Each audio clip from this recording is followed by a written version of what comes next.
Bueno, les decíamos hoy cuando comenzábamos el programa en la apertura que esta semana se han cumplido 37 años de un acontecimiento que está enmarcado en lo que fue el conflicto del Atlántico Sur, ¿no? Malvinas, el inicio de las hostilidades, el bautismo de fuego de la Fuerza Aérea Argentina, aquel 1 de mayo del año 1982, aquel episodio del hundimiento del Ara Belgrano, en la siesta del 2 de mayo.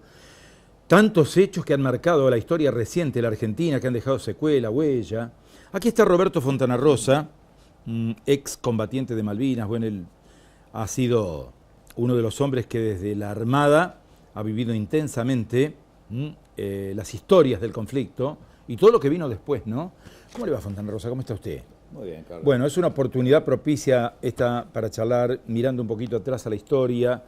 Y uno no quiere, claro, pasan los años, pero uno no quiere dejar este tema, porque este tema... el otro día cuando estábamos charlando con los muchachos el 2 de abril, en el marco de la vigilia con los excombatientes, decíamos que hay prácticamente ya a esta altura 2 generaciones de argentinos que a la historia de Malvinas la conocieron por lo que leyeron o por lo que les contaron, pero que no la vivieron. Y bueno, y nosotros tenemos la suerte todavía de tener protagonistas, gente que ha estado en el lugar, en el terreno, en el momento y en la historia.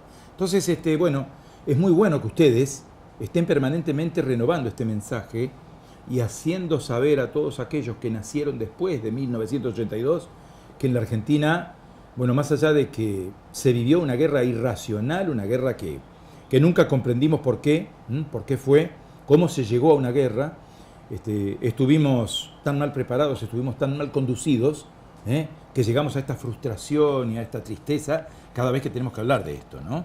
Cuando debiéramos hablar de una reivindicación que es histórica, que la debimos haber seguido por la vía de la diplomacia y bueno, y todo esto que ustedes conocen, ¿no? Usted dirá, porque el protagonista fue usted. Sí, es todo opinable. Nosotros fuimos protagonistas bajo el criterio que en realidad lo que hacemos nosotros, los militares, no importa la fuerza, es ir a combatir, donde la política nos manda. O sea, las guerras las armaron siempre los políticos. En el caso de la época de la Junta, bueno, el poder político estaba ocupado por una Junta militar, pero en nuestra modesta opinión, cuando estábamos navegando ahí con 4.400 metros abajo, no hacíamos pie seguramente, nos preguntaban muchas veces, ¿se olvidaron de todo lo que tuvieron? Porque están haciendo cosas que no nos parecía a nosotros que se debía hacer. Hay que distinguir que la zona de Malvinas fue un teatro múltiple, o sea, un teatro claramente aeronaval y anfibio. O sea, teníamos fuerzas de tierra que podían desembarcar, o que de hecho lo hicieron el 2 de abril, en forma anfibia. Posteriormente se adoptó una postura de dejar una guarnición permanente excesivamente inflada, poco planeada, porque se basaban básicamente, creo yo, en el pensamiento que no van a venir con la flota tan lejos. Bueno, ocurrió lo que ocurrió. Ocurrió lo que ocurrió, y lo que ocurrió no era para descartarlo así de un plumazo, no van a venir. Es decir, nunca puede uno encarar algo bajo la premisa de que no van a venir. ¿Cuál fue el servicio que cumplió Ara Bouchard durante el conflicto? Bouchard desempeñó varios servicios. En realidad nosotros estábamos navegando, fuimos récords, navegando con el tema de Malvinas, porque estábamos navegando ya a mediados de marzo en el operativo Cimarrón con los uruguayos. Porque la idea es que compraran estos 2 buques. Estaban impecablemente remozados, pintados y demás, pero bajo el capó era un buque usado. Éramos todos los destructores de este tipo, el destructor Summer, de los últimos años de la Segunda Guerra Mundial. Una modificación del Fletcher que se amplió con mayor capacidad de tanques, básicamente, que tenían muy poca autonomía. Y la teníamos igual poquísima. Podíamos durar 3 días, no en operaciones de combate para nada, o 4, antes de hacer combustible. Quedaba el 30% de combustible y corriendo teníamos que hacer por un problema de estabilidad. Nos podíamos dar vuelta en condiciones de mal tiempo o de avería adicional. Entonces, nosotros zarpamos, desembarcamos a los observadores uruguayos y abortamos el operativo Cimarrón, conjunto con los uruguayos, por la simple razón que ya estaban los incidentes planteados de Grytviken. Entonces ahí dijeron todos a puerto. Georgias, no sabíamos nada. Claro, Grytviken, la capital. Puerto Grytviken. Puerto Grytviken, la capital, la ciudad, la única ciudad. La historia de la ballenera. Sí, ballenera. Eso, las Islas Gioia son un mundo aparte. Bueno, estando allí, nosotros nos repostamos como todos en Puerto Belgrano, los que ya estaban y nosotros que veníamos de operar. Atracamos sin desembarcar, quedamos acuartelados, que se llama, no se puede acuartelar a bordo, ¿no? Y empezaron a entrar cosas que a nosotros nos desorbitaban los ojos, no sabíamos para qué era. Yo era el segundo comandante, o sea que el comandante en un momento dado que tuvo reunión en tierra, me informó de qué se trataba, pero solamente en ese detalle, de que íbamos a operar en Malvinas, punto. Nada más, dijo él, tampoco sabían los detalles, o no los comunicó. Cuestión que la gente no debía saber nada.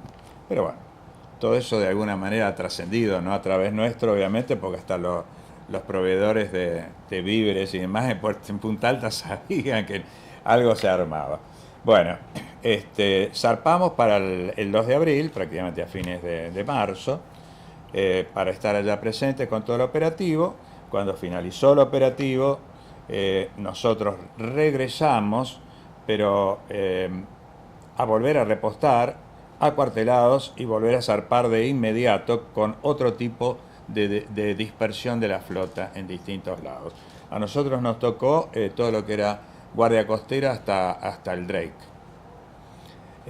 Básicamente a fines, no me acuerdo, de abril ya nos habían asignado en la zona de la isla de los Estados, o sea, del sur de Puerto Deseado hasta la isla de los Estados. Hay que tener en cuenta las averías que se iban produciendo en los destructores.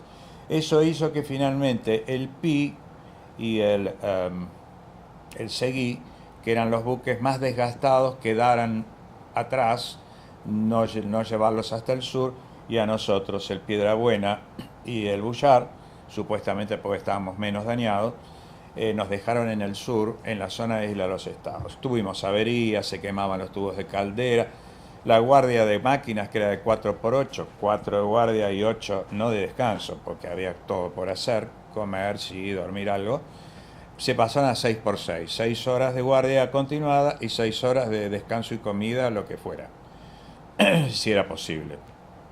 De esa manera los maquinistas, electricistas, control de averías, que sería toda la parte de plomería, herrería y demás, estaban libres para ir atando con alambre, reponiendo tornillos, tuberías, bombas, equipos eléctricos. Increíble. Y los electrónicos también, porque los equipos electrónicos, el buque ya era muy electrónico. Teníamos a bordo los misiles Exocet, los Mar 38, quiere decir que 38 era el alcance de millas máximo que tenían. El AM, Aire-Mar 39, es el que trajo después el Exocet del sistema Superetendard, ¿verdad? El Superetendard, de los aviones. El avión que disparaban los misiles, sí. Aeronaval, que llegaba obviamente una milla más, pero lo notable era la reducción que se había hecho del volumen del misil, y que eso estaba previsto para la guerra moderna, que era dañar los buques en la parte de arriba, porque la mayoría estaban construidos en aluminio. Gran error que los ingleses y muchas potencias de la OTAN revirtieron después. Pero los misiles que dañaron el Sheffield, ¿no? Claro, pero justamente el aluminio es muy combustible, aparte de que no tiene nada de resistencia. Entonces era muy liviano y muy conveniente para hacer el casillaje o la obra muerta, que es la que flota, pero es totalmente inadecuada para la resistencia.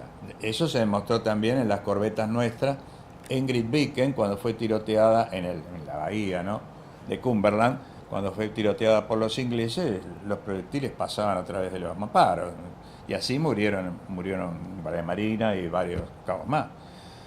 Entonces, con una común ametralladora. Entonces, para hacerla corta, el 1 de mayo, mañana, van a ser 37 años, nosotros estábamos ya con el crucero que había salido de reparaciones generales en Puerto Belgrano, un mes antes de lo que le correspondía, o sea, todo prolijito, pero realmente estaba complicado porque no se habían terminado muchas reparaciones, algo así como con el San Juan, ¿no?, que es más reciente y sin guerra, pero bueno. No se habían hecho reparaciones, no se habían completado las que se pretendían para reparaciones de media vida. Estaba previsto 2 meses, se había hecho 1. Al agua Pato, ahí marchó el crucero. y repostó en la isla de los Estados. Ahí lo encontramos nosotros, el Piedrabuena y el Bullar, que estábamos por separado. Nosotros salíamos de Puerto Deseado, después de dificilísimo puerto, como todos los patagónicos nuestros, puertos para ser generosos, porque de ninguna manera son puertos civilizados, digamos, ¿no? Bueno, sin embargo, ahí hicimos las reparaciones. Ahí había un buque retenido mercante que no había querido salir, que tenía toda la pista para poder extenderla en Puerto Argentino. Tenía también tanques y cañones a bordo, pero el capitán no quiso zarpar, porque tenía problemas. Bueno, eso quedó ahí en la anécdota, y quedó en Puerto Deseado, lo dejamos, lo digo porque lo vivimos ahí, ¿no? Y nos mandaron a encontrarnos con el crucero. El 1 de mayo se hicieron algunas operaciones conjuntas, sobre todo el crucero, que había completado como 300 hombres faltantes para llegar a tener el número. Todavía esa gente no sabía muy bien dónde tenía que ir, pero se fueron adiestrando durante la navegación hacia el sur y después allí permanentemente. El capitán Bonzo los adiestraba. De tal manera que el adiestramiento para operar el crucero sería suficiente. Lo que no era suficiente era el estado del crucero, como todo buque viejo, como el nuestro tampoco. No obstante, nadie dijo nada. Las órdenes, en principio, en una milicia y más en una guerra, son para ser cumplidas, porque si empezamos por mantener nuestra opinión por encima de las órdenes, cunde el caos. Bajo esa premisa, el Imperio Romano duró 1000 años. No sé cuánto podríamos durar nosotros hoy, ¿no? Porque todos somos contestatarios y encima ya no hay intimidad, porque todo sale al aire por las redes sociales. Claro, hoy sí. Entonces, bueno, no sé si querés preguntar algo. No, queríamos conocer algún detalle de lo que fue el hundimiento del Lara Belgrano. Y bueno, todo el mundo lo conoció ese tema. Belgrano, lo primero que me gustaría hacer es desmistificar el hecho de que la gente esté convencida que la salida más fácil es un crimen de guerra o cosa como eso.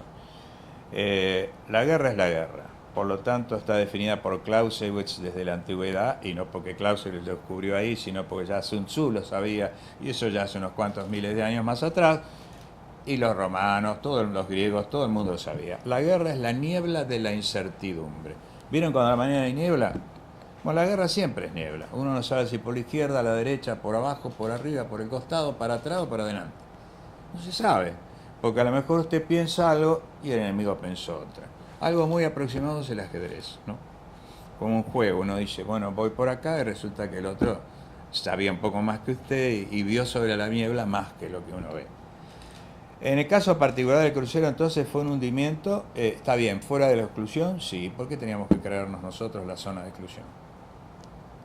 Por ejemplo, en la operación Mikado, los ingleses, que fue en el Río Grande para destruir los aviones superestandar y asesinar a los pilotos, eso fue conocido después como la Operación Mikado. Durante su ejecución, durante la guerra y después, en los primeros años, nunca supimos lo que era eso.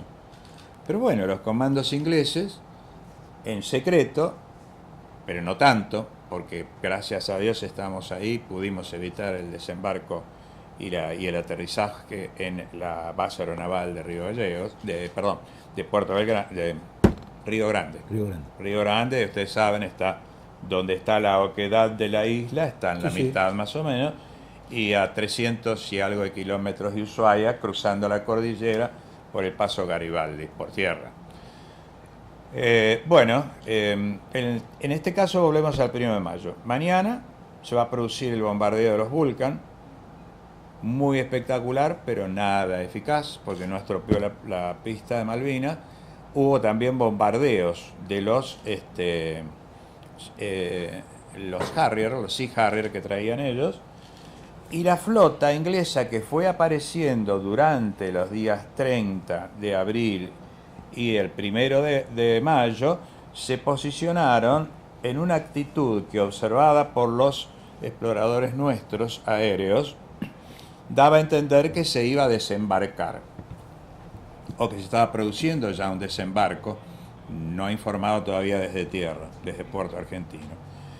Y sobre Puerto Argentino y la zona. Para que tengan ustedes una idea, los ingleses bajaron con unos 42, 44 buques de combate de diversa categoría, básicamente 2 portaaviones, que era lo importante, si no, no había aviación en zona, aviación enemiga, ¿no?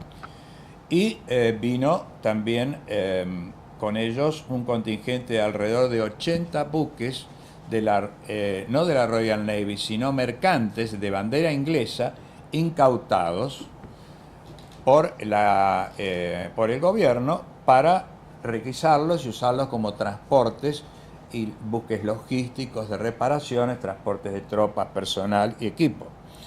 80. Una diferencia entre tener una flota de bandera y no tener una flota de bandera. Hoy nosotros no tenemos flota de bandera. No tener flota de bandera significa que no tenemos ningún buque nacional que podamos incautar, ni siquiera cobrarle algo, no lo tenemos. Entonces, ¿qué haríamos nosotros si, por ejemplo, cuando la erupción del volcán Hudson, ¿recuerdan ustedes? Sí, claro. Que se llenó la Patagonia de ceniza. De ceniza. Y las ovejas no podían comer porque estaban ellas arriba, más o menos, toda la ceniza y el pasto abajo. Y no lo veían, no cavaban, se enterraban. Claro. Bueno, los buques llevaron fardo. Los buques de la Armada de Transportes, que son poquitos, y otros buques mercantes llevaron fardos de pasto al sur para poder alimentar ovejas, si no se hubieran perdido. Hasta que se pudo despejar partes del pasto, se ocupó con caos. Bueno, no hablemos de una guerra. Acá se vinieron del norte al sur así, y los que no iban a venir, pero vinieron. Entonces nosotros lo que veíamos por radar, no tenemos satélite, que sí contaron los ingleses con los satélites espías norteamericanos para su observación y detección de la distribución de las flotas argentinas. Claro, entonces nosotros no nos veían de arriba y nosotros a ellos no. Teníamos que mandar un avioncito con el riesgo de que alguien lo localice. Esos fueron al principio los Neptune de la Armada con contribución de Aerolíneas Argentinas y otras más. Bueno, cuando llegó el momento de hacer combustible, teníamos al Puerto Rosales, un buque de YPF, bandera argentina, especialmente designado a las órdenes del comandante del TOAS para el reabastecimiento de combustible de los dos destructores y del crucero. Eso se cumplió y la hago corta porque si no va a ser medio terrible. Como todo esto ocurría en el 1 de mayo durante el día, a la noche ocurrió lo del bombardeo, entonces como ya estaba más o menos previsto, surgió un plan del cual nos enteramos a las 5 de la tarde, 6 de la tarde más o menos, los comandantes. Nosotros no sabíamos nada ahí todavía. Se dijo más tarde, igual que la ida a Malvinas, se dijo por parlante, cuando ya estábamos navegando, el que se quería ir tenía que tirarse al agua y no iba a hacer pie tampoco, ahí se iba a tener frío. Y estaba medio lejos. Entonces, acá pasó exactamente igual. Tengo que decir, de los 330 hombres, de los cuales prácticamente el 80% éramos cuadros de la Escuela de Mecánica, tan denostada, era la que posibilitaba en esos momentos los técnicos, chicos que salían con 18 años en adelante. Estaba también la Escuela de Marinería, teníamos 13 marineros que tenían alrededor de 16, 17 años, marinero primera, marinero segunda, y el resto eran todos conscriptos, alrededor de 30. Así que esa era la composición, pero nadie pidió por la mamá, por lo menos nadie en público, nadie, si lloraron en privado, y lo que realmente se notó es una cohesión que hoy dura. Los que más se reúnen y los más activos son generalmente conscriptos y chicos más jóvenes de aquella época de la tripulación. Fontana Rosa, yo le tengo que agradecer, se nos ha terminado el tiempo, le tengo que agradecer por esta gentileza que ha tenido de llegar. El hundimiento lo dejamos para otro momento. Sí. Realmente fue un momento muy, muy duro para la historia argentina reciente.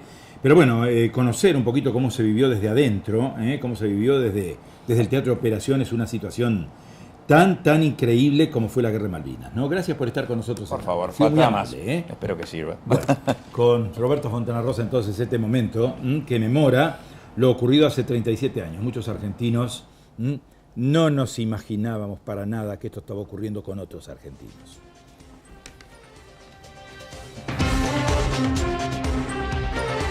Endulzame. Seguinos en nuestras redes, Facebook e Instagram.